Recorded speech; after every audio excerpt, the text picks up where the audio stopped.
Well, guys, it's finally December, and so it's the best time now to talk about Christmas movies, even though I'm probably only going to be reviewing two Christmas movies.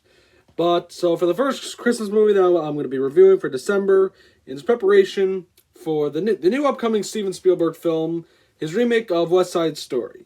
Now, I'm very on the side of it if I'm excited for it or not, because overall it's a remake of a very great Best Picture winner film, even though it looks really great, and who knows if it's good or bad. I mean, no one really liked the idea when Martin Scorsese remaking Infernal Affairs, and then he made The Departed, and that was his first Best Picture winner and director win.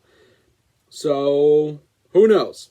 But I thought with the release of West Side Story, I'd like to talk about a very forgotten Spielberg film, probably his most forgotten movie, 1941. And I'm reviewing this one in particular is because this movie was going to be a musical. And in some respects, this does have a very musical feel with even having some, because there are some scenes with actually like chorus, and there is a big dance battle at the end. And so I thought, let's talk about this 42-year-old movie. Now, I guess I should say 1941, as you can see on this DVD cover and some others, that it has Dan Aykroyd and John Belushi's name on the cover, and they're in it, and they are still funny. I mean, John Belushi is hilarious in this movie. Lost.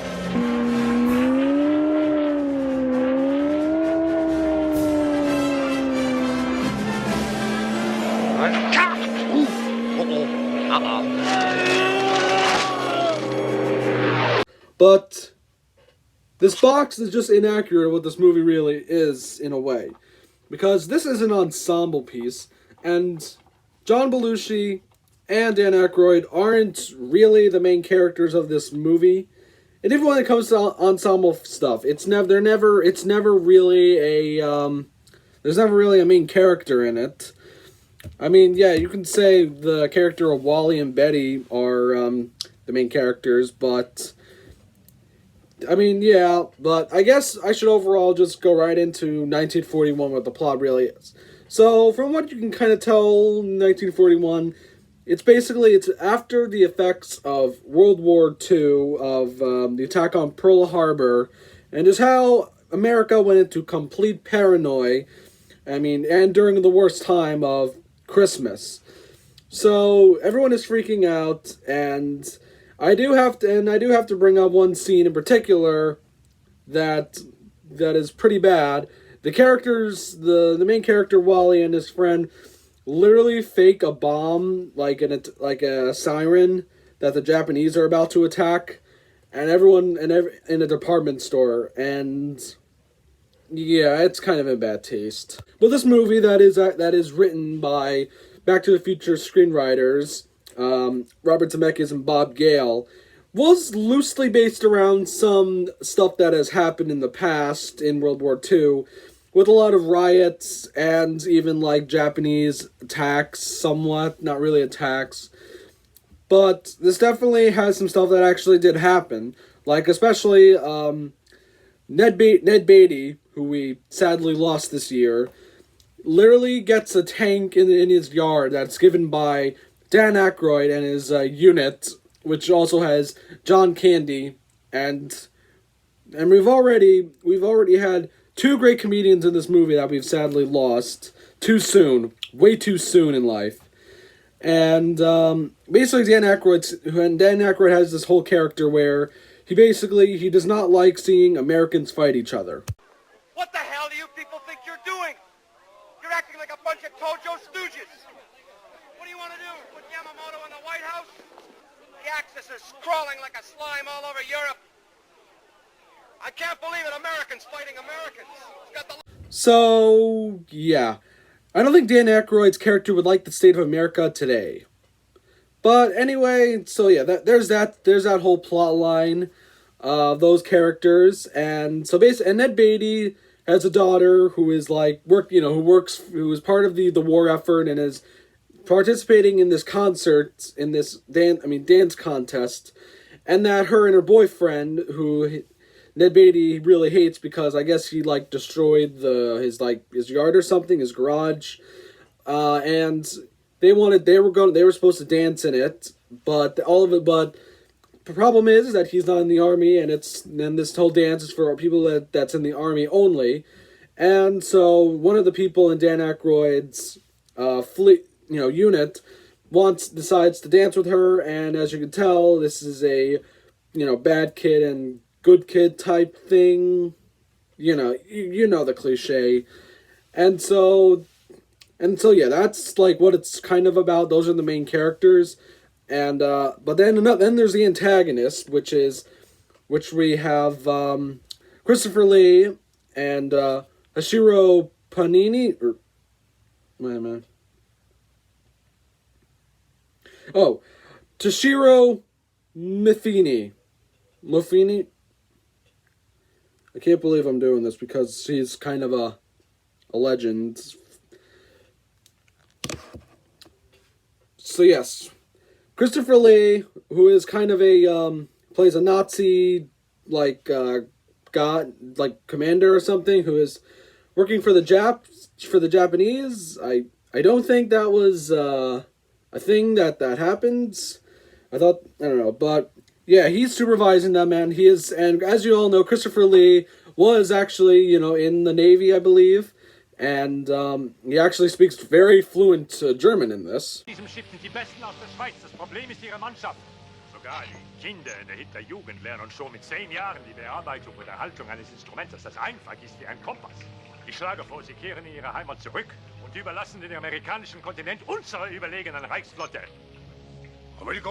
And Toshiro, who was also in World War II, supposedly really hated the Japanese actors that were like these Southern California guys who were like very rousy, and he really hated them so much. But he's also really great. But the problem is they don't really do much, or because I'm gonna get more into why. But they're trying to look for Hollywood so they can blow it to hell and all that, as you know, the typical stuff. And then there's the other plot line with that has Robert Stack as Joseph Stilwell, and a real general during World War II, and he has this assistants and secretary. It's hard for me to remember, but basically his assistant basically loves planes very much, and his right-hand guy basically likes her, and he's trying to sleep with her by trying to get her into a plane. And so that's basically, I'm going to get more into what happens to them next, because this is before I get to this whole end thing.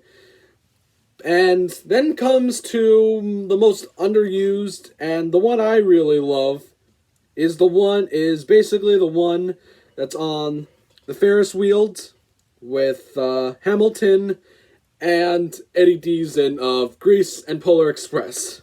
Qu'un bébé dans les bras de sa mère. Et si je te le dis, c'est que c'est vrai. Une fois, j'ai fait un looping complet dans un siège sans une égratignure. Non, crois-moi, tu pourras jamais te tuer dans un de ces engins, à moins de me faire exprès. J'ai connu un type qui s'est suicidé comme ça. Il a exécuté un magnifique saut de langue. Mais assieds-toi, je te prie. Bouge pas, reste collé à ton siège. Regarde pas en bas, Claude, et t'auras pas les vertiges. Regarde en haut. Je vais passer tes plans tout à l'heure, après ton tour de garde. Ciao. One of the most hilarious things in this movie that's underused a lot is Eddie Deason, who has this very, if you ever seen Grease or Polar Express as know-it-all kid, as he's credited in that movie, has this wacky voice that he always says, and throughout it he's basically he's just making this guy played by this guy called Hamilton, not to be confused with the show, basically literally who's afraid of heights, and he's just constantly irritating him, and it's funny. And then he literally brings a dummy out. He brings a dummy, and the dummy is even in the credits. It's great. It's great. And then also, again, John Belushi, he's not really a subplot, but, like, he's just kind of there. He's just making a fool out of himself. And he's amazing. He's definitely the biggest, he's the best actor, he's the funniest part of this movie. Just him in that airplane. It's hilarious. So, now I gotta get to the point where, how's the comedy? This is a funny movie. I actually think this movie is definitely funny. It's a good, wacky satire of the World War II paranoia. Because now I gotta bring up the point where, basically, the end is basically this entire fight that literally just happens in LA, and then it just kind of turns into basically now. And remember what I said about the whole situation with George Stillwell's like employees. They literally like are in the sky, and it just turns into them shooting at them because they're basically now they're in a plane that has no radio, so they can't contact anyone to tell them that they're like not Japanese, like soldiers. So they basically are like constantly in this situation, and then John Belushi, and it's all over the place. This movie is just, it's mad. It's a mad 70s comedy, and it's definitely great. And so basically, and the whole point is that America was just at this crazy paranoid point right after Pearl Harbor, and it just hijinks ensues throughout of it. And now I have to get into the part where I want to just talk about Spielberg a bit. Because Spielberg, this was definitely during his heydays, and this came out right after, Jaws and Close Encounters, and before Raiders and E.T. So, how does this movie, fit in his filmography? Now, I guess, I have to say, to be honest, it's not bad. I think it's good, but it's not great. It could definitely be better in comedy-wise, and I feel like they could have done more with the villains. It is just kind of like, they kind of just, it basically kind of ends on this cliffhanger, where basically Robert Stack has this, funny line at the end.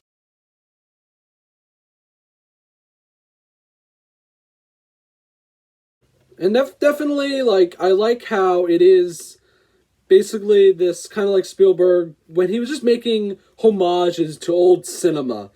And this basically just kind of feels like, this an epic, it's a mad world, anything goes type epic musical. And it is fun to watch, and that's why I really wanted to review this before West Side Story comes out. Because a lot of the production design is pretty phenomenal. A lot of the cinematography and the effects are great, and I believe, this actually was nominated. And it definitely should have. It definitely deserved it to get it recognized, because this movie actually really did not go under the radar as you think it was. And it wasn't even a box office bomb. It did well. It did actually fairly well at the box office. It just was critically hated. And on Rotten Tomatoes, it's the second lowest one, with Hook at 33.